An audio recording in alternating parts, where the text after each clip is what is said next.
Esse domingo eu quero falar com os irmãos sobre uma história que aconteceu na vida de Davi e que a gente tira alguns princípios para as nossas famílias, para as nossas vidas. Abra por favor a sua Bíblia comigo em 1 Samuel. 1 Samuel capítulo 30, nós leremos do versículo 1 ao versículo 10, depois do versículo 18 ao versículo 20. Então vamos lá, não sei se vocês estão rápidos na Bíblia aí. 1 Samuel capítulo 30, de 1 a 10 e depois de 18 a 20. 1 Samuel 31. Sucedeu, pois, que chegando Davi e os seus homens ao terceiro dia a Ziclag, já os amalequitas tinham dado com ímpeto contra o sul e Ziclag, e a esta ferido e queimado. Tinham levado cativas as mulheres que se achavam, porém a ninguém mataram, nem pequenos nem grandes, tão somente levaram consigo e foram seu caminho. Davi e os seus homens vieram à cidade, e ei-la queimada, e suas mulheres, seus filhos e suas filhas eram levados cativos. Então Davi e o povo que se achava com ele ergueram a voz e choraram, até não terem mais forças para chorar. Também as duas mulheres de Davi foram levadas cativas, Ainoã, a Jezreelita, e Abigail, a viúva de Nabal, o Carmelita. Davi muito se angustiou, pois o povo falava de apedrejá-lo, porque todos estavam em amargura, cada um por causa de seus filhos e de suas filhas. Porém Davi se reanimou no Senhor seu Deus. Disse Davi a Abiatar o sacerdote, filho de Aimeleque: traze-me a estola sacerdotal. E Abiatar a trouxe a Davi. Então consultou Davi ao Senhor, dizendo: perseguirei eu o bando? Alcançá-lo-ei? Respondeu o Senhor: persegue-o, porque de fato o alcançarás, e tudo libertarás. Partiu, pois, Davi e os 600 homens que com ele se achavam. Chegaram ao ribeiro de Besor, onde os retardatários ficavam. Davi, porém, e os 400 homens continuaram a perseguição, pois que 200 ficaram atrás, por não poderem, de cansados que estavam, passar o ribeiro de Besor. Agora vamos para o versículo 18. Assim, Davi salvou tudo quanto havia tomado os amalequitas. Também salvou as suas duas mulheres. Não lhes faltou coisa alguma, nem pequena nem grande, nem os filhos, nem as filhas, nem o despojo, nada do que lhes haviam tomado, tudo Davi tomou a trazer. Também tomou Davi todas as ovelhas e o gado, e os levaram diante de Davi e diziam: este é o despojo de Davi. Quero começar esse momento nosso aqui lembrando do ano de 1999. Duas coisas me marcaram nesse ano. Primeiro, foi o meu casamento com a dona Liliane, que está sentada aqui me acompanhando.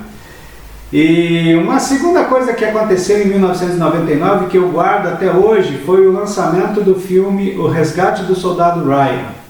Esse filme me impactou na época e até hoje eu lembro dele.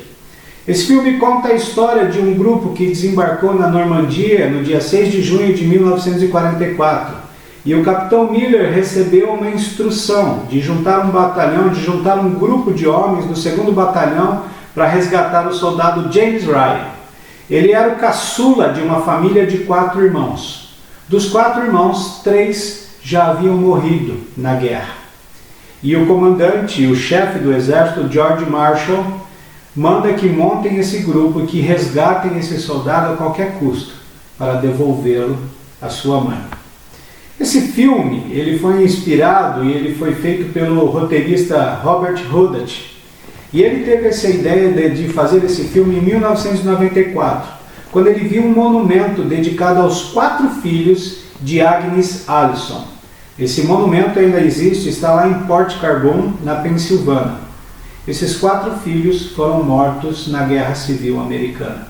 Então o filme O Resgate do Soldado Ryan é uma ficção, mas é baseado em um fato, que uma mãe perdeu 4 filhos numa guerra. Você que é pai, você que é mãe, você consegue imaginar isso? Perder 4 filhos numa guerra? O texto que nós lemos hoje, o texto que nós acabamos de ler, nos traz uma história bem parecida. mas inverte os papéis. No filme, é um grupo de soldados que resgatam o soldado para devolvê-lo à família. O texto que nós lemos são os soldados que vão resgatar as suas famílias. E daí vem o tema do nosso sermão, o resgate da sua família. Para aqueles que não estão muito contextualizados com a história da Bíblia, com a história de Davi, eu queria dar um breve resumo. Davi, como todos já sabem, foi ungido por Samuel numa família que haviam vários outros irmãos. E ali já começa o problema. Porque os irmãos de Davi, eles acreditavam que qualquer um deles podia ser rei, menos Davi. Mas aos olhos de Deus, Davi era o escolhido. E é engraçado que depois que Davi é ungido rei, ele não assume logo o trono, mas Deus o leva para a escola do quebrantamento. Davi precisa passar por uma escola, ele precisa aprender algumas lições antes de assumir o trono. E Davi está lá aprendendo essas lições, e em um determinado dia o pai dele o chama e fala: Davi, Jessé, o pai dele o chama e fala: vem cá, seus irmãos estão lá em guerra, faz um tempão contra os filisteus, vai levar alguma coisa para eles aqui. E é interessante que Davi podia dizer para o pai dele, falar: pai, eu acho que o senhor não entendeu direito a história, o ungido rei aqui fui eu. Eu não sou mais office boy não, agora eu sou quase um rei. Mas Davi vai lá, atende o desejo do seu pai e vai levar. E quando Davi chega, ele percebe que os homens de Israel estão há 40 dias lá com um problema sério, que era um gigante chamado Golias. E Davi se propõe a enfrentar esse rei, esse gigante. E aí já cria mais um problema. Os irmãos dele já estavam bravos com ele porque achavam que ele não podia ser rei. Agora aquele moleque pequeno vai lá e quer resolver o problema que os soldados não poderiam ter resolvido. Mas um fato interessante é que aquele problema estava tão grande que Saul, que era o rei, disse o seguinte: olha, o cara que conseguir vencer o gigante, o gigante Golias lá dos filisteus, vai ganhar a mão da minha filha. Pronto, prato feito para Davi. Imagina só, ele já tinha sido ungido rei, casar com a filha do rei que lhe ia suceder. Estava tudo lindo, tudo maravilhoso. E Davi se torna genro de Saul. O problema é que depois de um tempo, como a Bíblia fala, deu uma virada na cabeça de Saul. E Saul começa a perseguir Davi. Saul quer matar Davi a qualquer custo. Vocês conseguem imaginar um problema mais complicado do que esse numa família? Um sogro querer matar o próprio genro. E Davi começa: minha filha está rindo aqui do meu lado, pode ficar tranquilo, ó, depois que eu deixar casar, eu não vou querer matá-lo. Mas interessante que... E Davi começa a fugir. O problema se torna tão grande que Davi começa a fugir. Ele começa a fugir para os campos, para as cavernas, para o deserto, ele foge para tudo quanto é lado de Israel.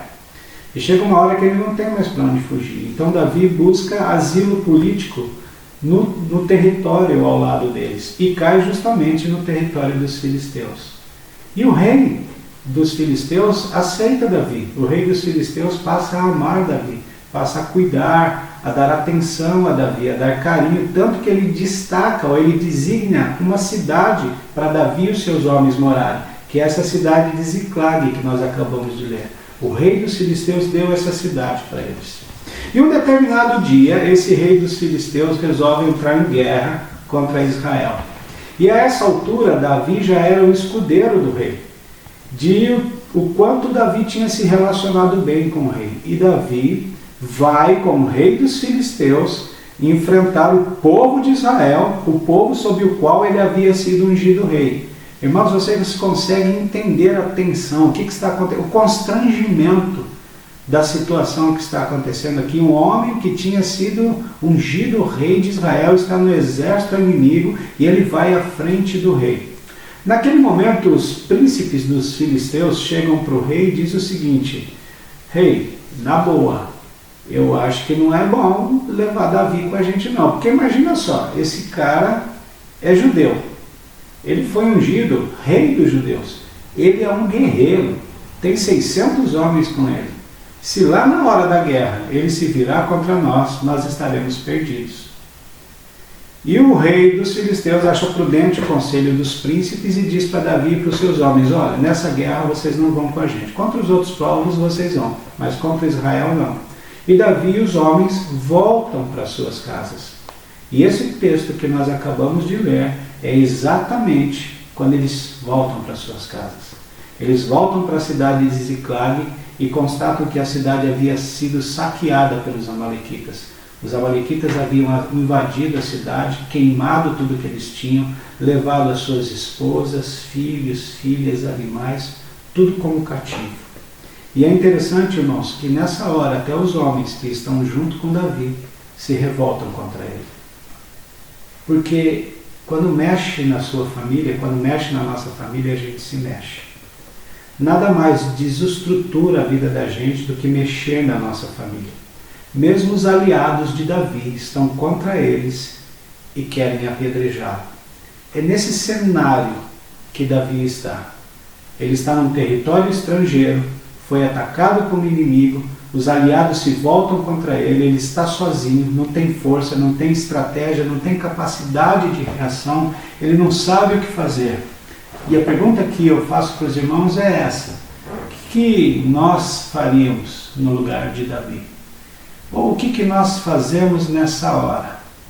Quando a catástrofe ou quando a luta bate dentro do nosso lar e nós nos vemos sem forças, nós nos vemos sem estratégia, sem planos, sem uma ideia, aquela eureka de como nós vamos resgatar a situação. E é nesse contexto que eu queria falar com os irmãos sobre o resgate das nossas famílias. Davi nos deixa aqui alguns princípios, algumas coisas nós aprendemos com a atitude de Davi, de como Davi resgatou a sua família e as coisas que haviam sido roubadas, e que são princípios importantes para as nossas vidas. Porque, irmãos, não há em toda a geografia do mundo um lugar onde nós temos mais alegrias, mas também temos mais lutas do que dentro do nosso lar, dentro da nossa casa. O nosso lar ele é palco das maiores alegrias e dos maiores momentos de contentamento que nós podemos ter. Mas às vezes também é palco das maiores preocupações e das maiores decepções que nós podemos ter. Mas de alguma maneira nós precisamos resgatar as nossas famílias. E eu quero ver alguns princípios com os irmãos. Versículo 4, leia comigo. Então Davi e o povo que se achava com ele ergueram a voz e choraram, até não terem mais forças para chorar. Primeira coisa, primeira situação, primeira característica: resgate a sua família com os olhos molhados de lágrima. Poucas coisas talvez nos levam às lágrimas. Eu sou um caso à parte, porque eu choro fácil. Mas muitas pessoas choram, quase não choram. Ou muitas pessoas resolvem reagir com raiva ou com ira. Mas o que nós sabemos de como resgatar as nossas famílias com lágrimas, com choro? O choro implica em quebrantamento. E esse mesmo Davi que está chorando aqui vai escrever num outro texto que é um coração quebrantado e contrito, o Senhor não rejeitará. O choro nos coloca numa situação diante de Deus de que eu não sei o que fazer, eu não sei para que lado ir, eu não tenho estratégia, eu não tenho dúvida. Eu tenho dúvidas, eu não tenho certeza nenhuma, eu não sei. E às vezes, irmãos, a gente faz tudo certinho. A gente cria os filhos, ensina os filhos no caminho que eles devem andar, os leva à casa do Senhor. A gente quer que eles andem por um caminho, mas de repente eles decidem andar por outro caminho. E falar, argumentar, brigar, muitas vezes não muda nada. O que pode mudar a situação são as lágrimas. Porque as lágrimas que nós derramamos diante de Deus, de repente faz com que a mão do Eterno, do Todo-Poderoso, comece a mudar a situação. Comece a trabalhar, a mão do Onipotente é acionada em seu favor.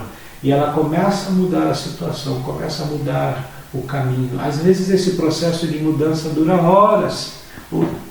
dura dias, meses ou anos. Às vezes a gente morre. Quantos pais oraram a vida inteira pelos seus filhos e morreram sem ver a ação, mas criam que as suas lágrimas seriam atendidas.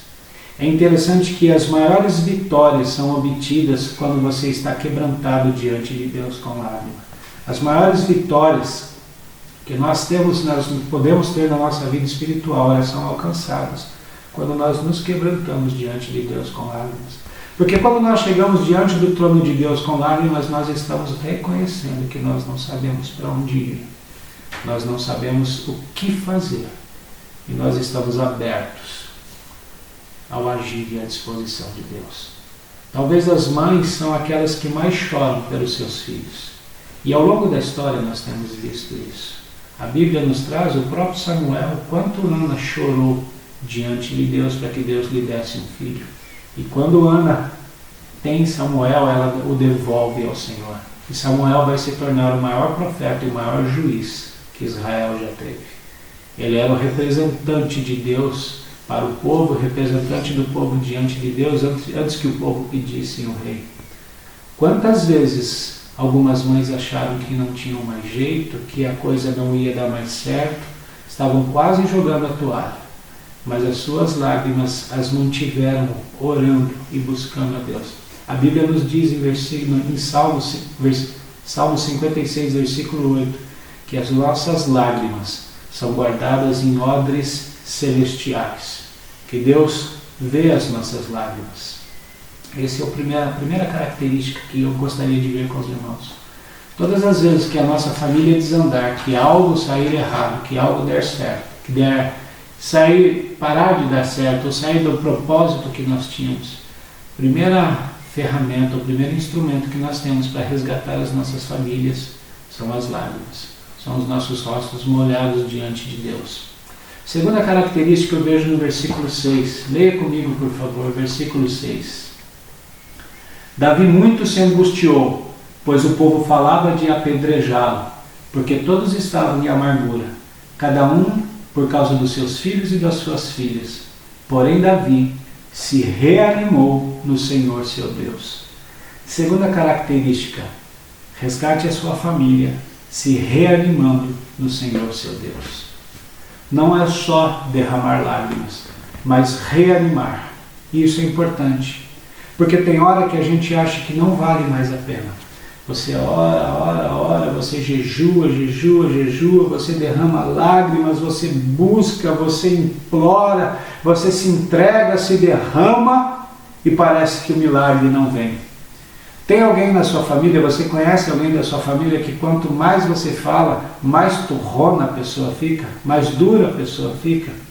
É interessante. Notem que é interessante, no texto bíblico ele diz o seguinte: antes da expressão, antes da característica se reanimar no Senhor seu Deus, há um texto, há uma expressão no texto. E na minha Bíblia, talvez em alguma Bíblia pode estar diferente, mas na minha Bíblia está escrito porém. Porém é uma palavra da língua portuguesa adversativa, que ela está dizendo o seguinte: apesar do problema, apesar das pessoas que estavam querendo apedrejar Davi, apesar dele estar sozinho, apesar da tragédia ter alcançado sua família, apesar da sua família estar em posse do inimigo, apesar dos seus aliados estarem contra ele, apesar do seu choro estar molhando o seu rosto, ele se reanima no Senhor seu Deus. E isso é interessante porque isso explica para nós que o motivo de ânimo não é porque as coisas começaram a dar certo. Ele não se reanima porque ele começa a ver melhorias. Muito pelo contrário, ele está ali a ponto de ser apedrejado pelos homens que ele havia treinado, que ele havia escolhido para andar com eles. Mas nesse contexto da sua família estar longe, dele correr risco de morrer apedrejado, mesmo assim, ele se reanima no Senhor seu Deus. Ele não se reanima por causa das suas emoções. Ele não se reanima por causa da situação favorável. Ele não se reanima por causa das circunstâncias. Ele se reanima por causa do Senhor seu Deus. Eu não sei se nós tirássemos uma foto, uma radiografia da sua família, como é que está a sua família? Às vezes, dentro de casa, no nosso menor núcleo, está tudo funcionando, pai, mãe, filho, mas vamos abrir um pouquinho mais o foco. Vamos olhar pela janela, vamos olhar primo, tio, pai, para aqueles que já são casados, o seu pai, que você agora é outra família, o seu irmão, que talvez esteja no outro casamento. Se a gente tirasse uma radiografia, como é que estaria agora? A radiografia da sua árvore genealógica, daqueles que estão vivos na sua árvore genealógica. Eu tenho parentes que estão brigados, tenho primos que o irmão não se fala, não fala mais com a irmã há anos, que não existe reunião familiar. Eu tenho primos que eu nem sei onde andam. Tem prima que morreu e eu sequer fiquei sabendo, não estive no velório dela. E a palavra do Senhor é para que nós nos reanimemos no Senhor nosso Deus. Como é que está a relação da sua casa, com o seu marido, com o seu filho, com a sua esposa, com os seus pais? Reanime-se, mesmo que você não veja nada no horizonte. Ou, ao contrário, mesmo que você veja uma nuvem negra no horizonte. Reanime-se apesar das situações.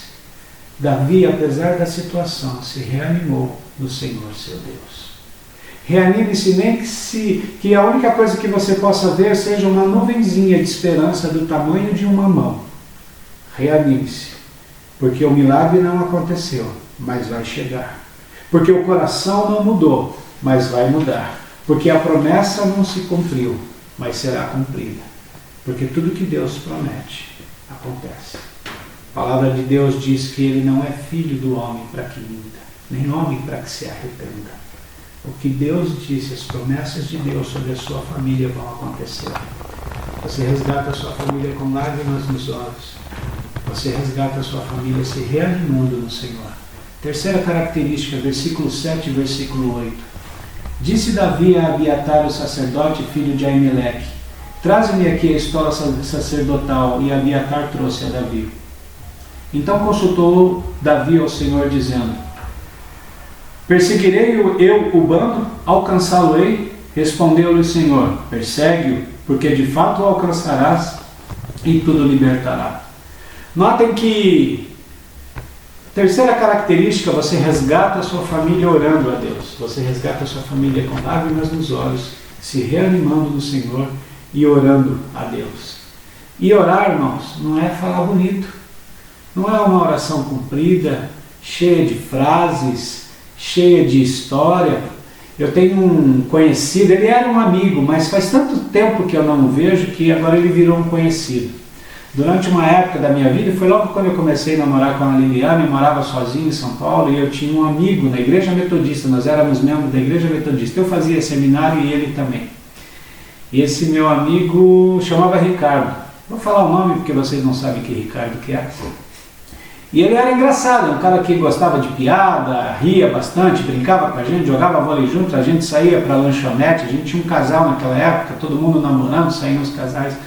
Mas era muito engraçado, porque quando ele ia para a frente da igreja, ele ia orar e ele começava: amantíssimo e excelentíssimo Deus, estamos aqui na sua soberana e maravilhosa presença.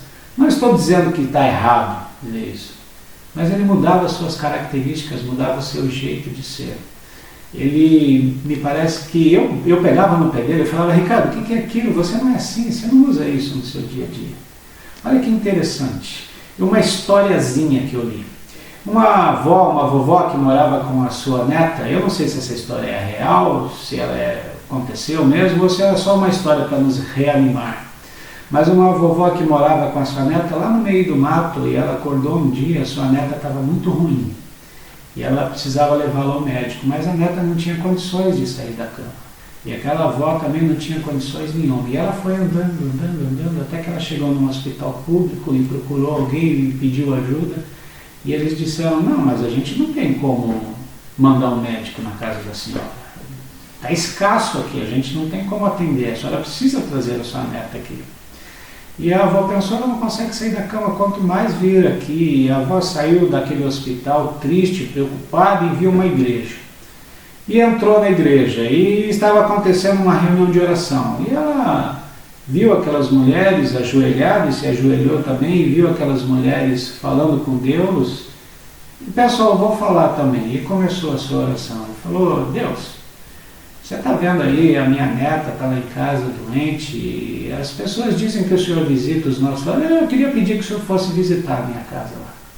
Minha casa fica lá na estradinha tal, você vai passar o supermercado, a mercearia, a vendinha tal, e você vai andar, tem um caminhozinho. Quando você chegar lá, tem uma chave debaixo de um tapete vermelho.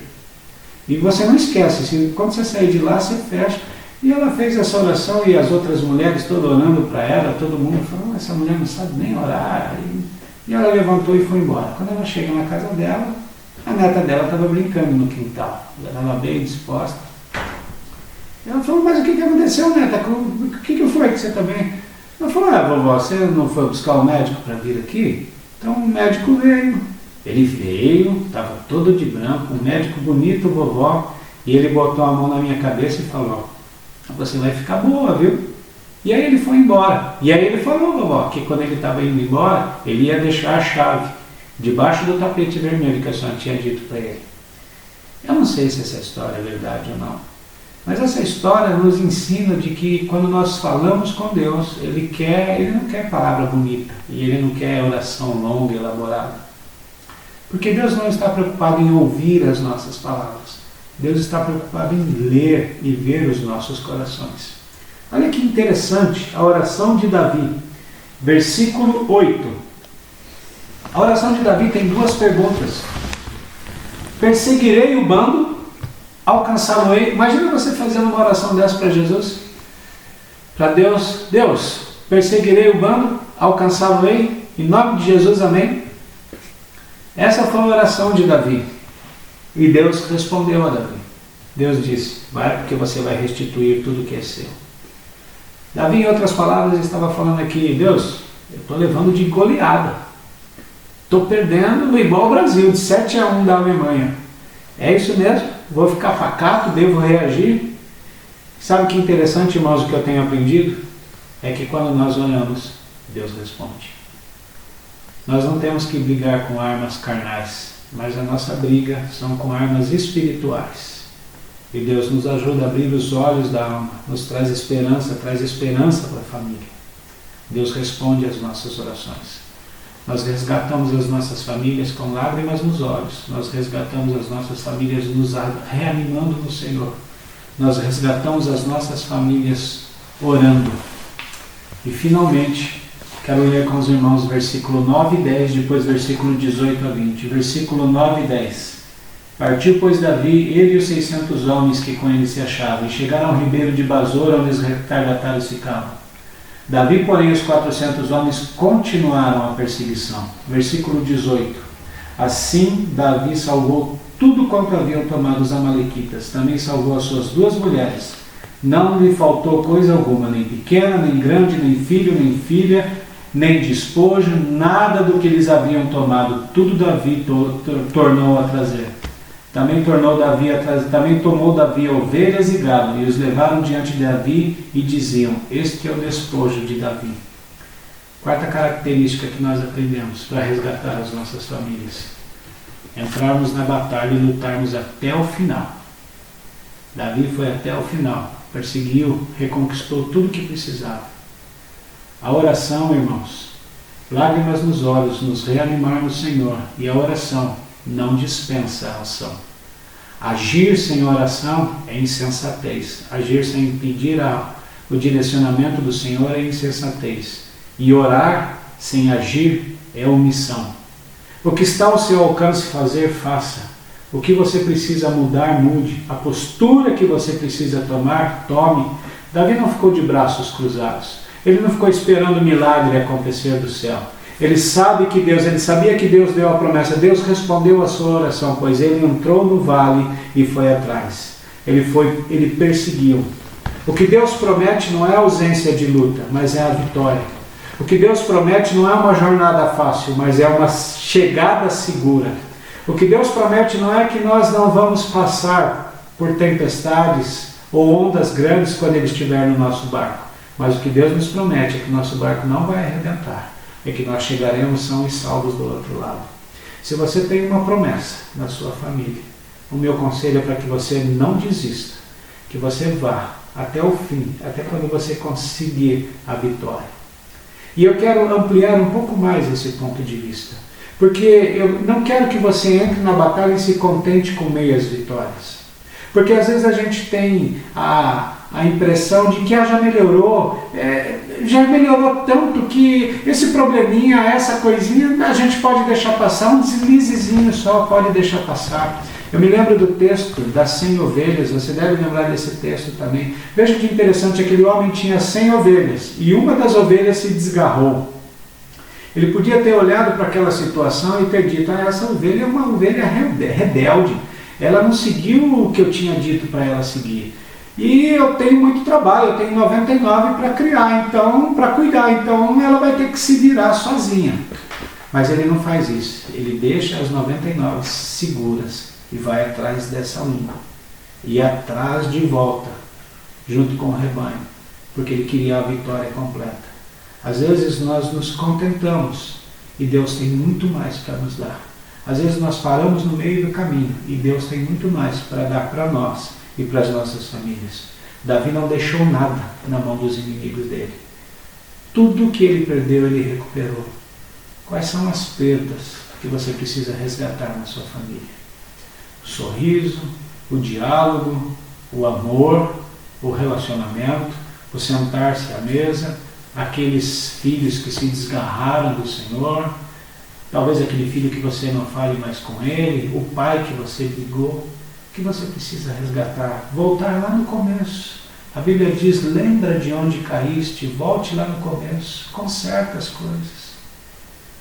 Davi está nos ensinando como é que nós resgatamos a nossa família. Nós resgatamos a nossa família com lágrimas nos olhos, nos reanimando no Senhor, orando e lutando, entrando na batalha. O que tinha tudo para ser a maior tragédia se tornou uma grande bênção. Às vezes uma pequena atitude dentro da família é o ponto de partida para mudar tudo.